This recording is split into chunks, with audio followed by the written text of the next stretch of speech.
Okay, so it's going to be an intro to a geodatabase. A geodatabase is the advancement to the shapefile. Basically, there were other things that people needed to do with data, and so they invented the geodatabase. And what that is a pretty typical database. What a database is just essentially a bunch of Excel spreadsheets in a container in a very systematic way, right? So if you know an Excel spreadsheet, it's got columns and rows, and that's what we look at in the GIS. And that's usually what a database does, is it just has a bunch of columns and rows, and you can do things with that are like, kind of build the foundation of like IT or like information management.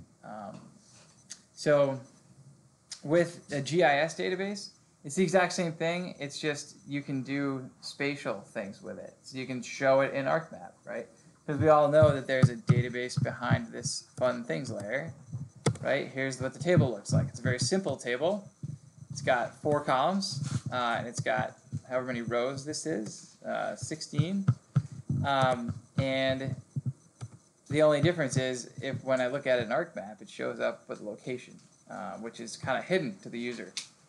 I noticed when you're going through that, it had an one of the columns, one of the rows. Oh yeah, what's a column?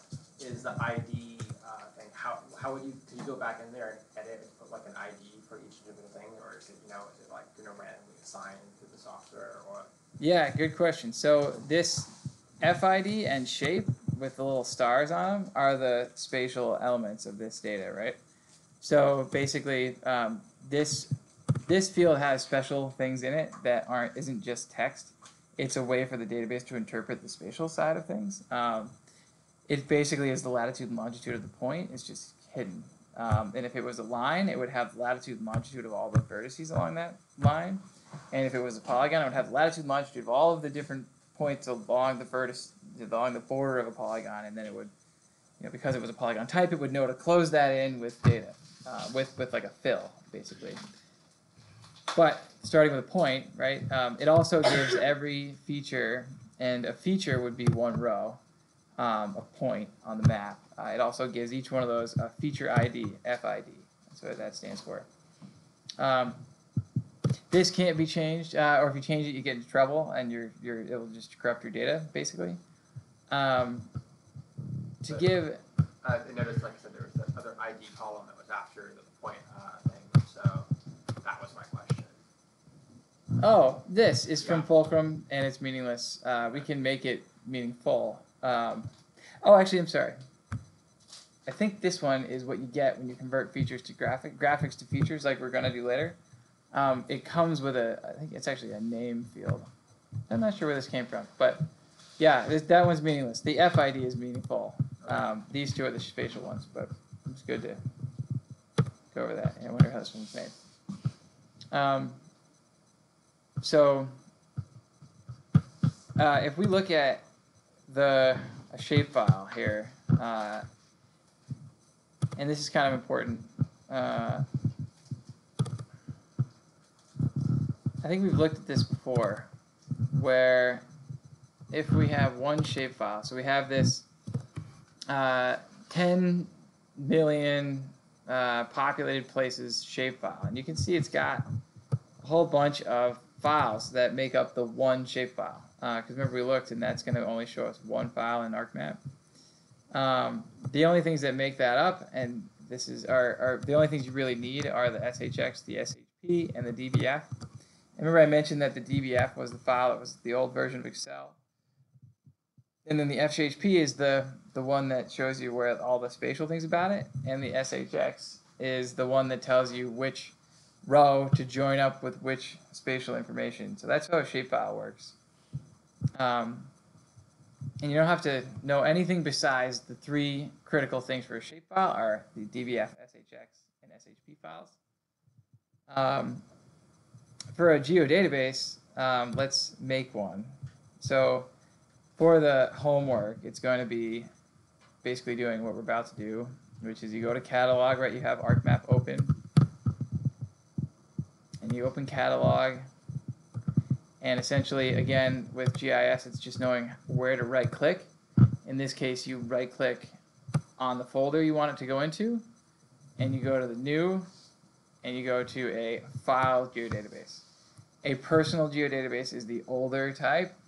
Let's go with file geodatabases. They're not gonna look the same, but for this class, we're gonna use file.